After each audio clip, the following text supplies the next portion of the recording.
د پاکستان او د افغانستان حالات ډیر زیات خراب دي.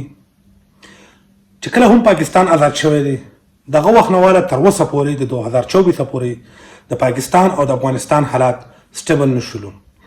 په هر وخت کې په یو بل باندې الزامات په یو بل باندې بدګمانۍ نه کیږي. اوس تاسو ورته وشولې چې حالات ډیر زیات سنگین شوي دي، په یو بل باندې الزاماتو سره سره ګولهباري هم کیږي.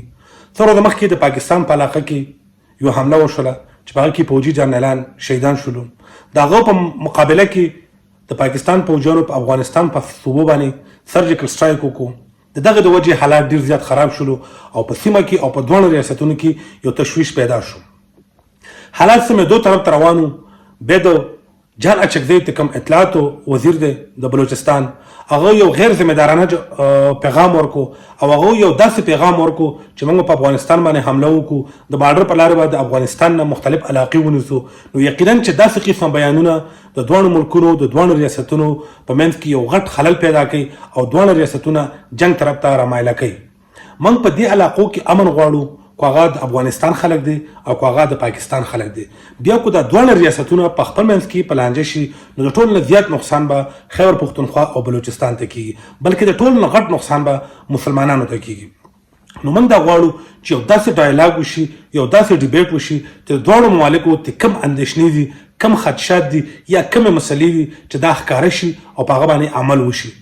کو په یو بل باندې الزامونه لګي، کو په ماضي کې هر چا غلطۍ نه کړي، کو هغه پاکستان غلطۍ نه کړي، په کار ده چې په خپل غلطیانو باندې معافي وغواړي. کو دغه غلطۍ نه افغانستان کړي، په کار ده چې هغه هم په خپل غلطیانو باندې معافي وغواړي او یو نوی ډایلاګ شروع کړي، یو نوی ډیبیټ شروع کړي چې د سیمې له د علاقې له امن ورکړي، ترقي وله ورکړي. کو چېرته دا الزامات لګي یو بل باندې، دغه رنګې منسټران الزامونه لګي، د یو بل خلاف بیانات ورکوي، نو یقینا چې د علاقه به د جنگ پټی جوړ شي. یو ځل بیا پښتانه، پاکستانیان او افغانان د جنگ انګار جوړ شي. نو دواړو ریاستونو له پکار دي، ذمہدارو کسانو له پکار دي چې کوم اعلی عهدهدار دي هغو له پکار دي چې یو ګرینډ جرګه راوغواړي، یو بهترین ډیبیټ شروع کړي، مذاکرات شروع کړي چې په دې کې علما کرام هم شامل وي، په دې کې سیاسي خلک هم شامل وي، په دې کې علاقې مشران هم شامل وي او داسې یو فیصله وکړي چې نور په دې ریاست کې، په دې سیمه کې، په دې بارډر کې نور دا حالات نه خرابېږي او نور داسې قسمه مسلې موږ ته نه راپېښ کېږي. کو دې په یو بل باندې الزامات لګوي. د پاکستان حکومت دا وایي چې د افغانستان نه دهشتګرد راځي، نو یقینا چې دا نه پکار، یو بل مخنیوي کول پکار دي، ډیبیټ کول پکار دي، د مسلې حل راوستل پکار دي. څو کاله مخکې د افغانستان حکومت د پاکستان لپاره یو بهترین پلیټ فارم ورکو، د مذاکراتو یو لارې ولا جوړه کړله. زیاتره خلک د دې خلاف وو، قوم پرست جماعتونه د دې خلاف وو، موږ هم د دې خلاف وو چې ولې مذاکرات کیږي. خو کم سے کم د افغان حکومت د پاکستان لپاره یو بهترینه لاره تجویز کړله چې تاسو کېنئ او په ټیبل باندې کېنول او د دې په منځ کې مذاکرات شروع کړل. په دغه ټایم کې د ټول نه اولنۍ خبره دا وه چې سیز فایر به کیږي، جنګ بندیان به کیږي، حملې به نه کیږي، وژل کېدل به پکې نه کیږي. خو دغه مذاکرات چا ناکام کړو او ولې ناکام شول؟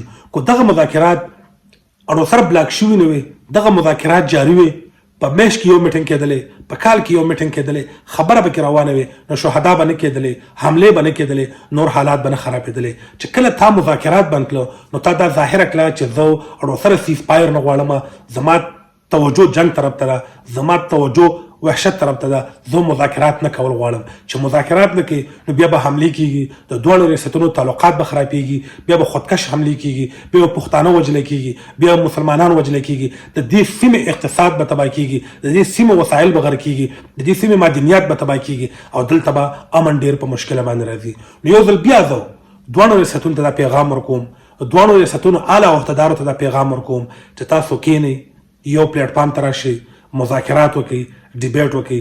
دا علاقه د غیرو لاسو له مور کوي او قوتونو له مور کوي چې هغه دا د خپل مفاد لپاره، د خپل د مضبوطوالي لپاره او یا د مسلمانانو د هیلې لپاره ونه ګرځي، بلکې کو تاسو په خپل منځ کې جوړ شولې. دا ډېر قیمتي بارډر دی، دا ډېرې بهترین علاقې دي، دلته معدنیات شته دی، دلته وسایل شته دی، دلته بجلی شته دی، دلته ګیس شته دی، دلته امپورټ ایکسپورټ به کیږي. دا د افغانستان بارډر به د سنټرل ایشیا سره ټچ کیږي، ستا روزګار به ایکسپینډ کیږي، ستا تعلقات به وسیع کیږي. نو بهتره دا ده چې دواړه ممالک یو بل ته مجبور دي او یو جنگ شروع کی چې هغه د اقتصادي جنگي، هغه د کاروبار جنگي، هغه د روزګار جنگي، هغه د تعلیم جنگي، نه کې چې هغه د وسایلو او د مسایلو جنگي.